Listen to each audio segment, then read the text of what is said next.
आइए जानते हैं भारत में पिछले 24 घंटों में क्या क्या हुआ। इस संदर्भ में दिन की सबसे पहली खबर आ रही है कंगना रनौत से रिलेटेड, जिन्होंने सीजेपी के प्रोटेस्ट को एड्रेस करते हुए कहा कि आपको आपकी मांगे रखनी है, ये सही बात है, पर इसके लिए इस तरह वायलेंस करना सही बात नहीं है। और उन्होंने कहा कि सरकार पावर में है, उन्हें आप नहीं बोल सकते कि वो किसका रेजिग्नेशन ले और किसका ना ले। अगर आपको इतना ही शौक है तो खुद जाके गवर्नमेंट चलाओ। ये रहे उनके कुछ एग्जैक्ट स्टेटमेंट्स। देखिए, ये जो हमारा संसद का सत्र होता है, ये इसीलिए होता है कि सब मुद्दों का जो है वो विस्तार पूर्वक जो है हम लोग डिस्कस कर सकें, और सरकार की जवाबदेही सब चीज़ के लिए होती है, उसी के लिए होता है। और हम लोग चाहते हैं कि सत्र चले और जो है ये अपने प्रश्न जो है वहाँ रखे।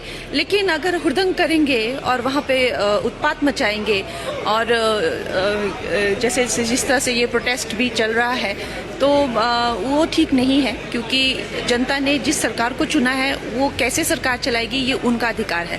अगर आपको इतना ही है तो आप भी खड़े हो जाइए। तो आप आर्म ट्विस्ट नहीं कर सकते गवर्नमेंट को कि आपको किसको सैक करिए, किसको रखिए। तो ये आर्म ट्विस्टिंग अच्छी नहीं है। फिर दिन की अगली खबर आ रही है राहुल गांधी से रिलेटेड, जो आज अपना पहला मॉनसून सेशन खत्म करके पार्लियामेंट से बाहर निकले ही थे कि रिपोर्टर्स ने उन्हें सीजेपी के प्रोटेस्ट से रिलेटेड एक सवाल पूछा और उनसे अयोध्या डोनेशन की चोरी पर भी सवाल पूछा, पर इन दोनों चीजों पर राहुल गांधी ने जवाब देने से मना कर दिया।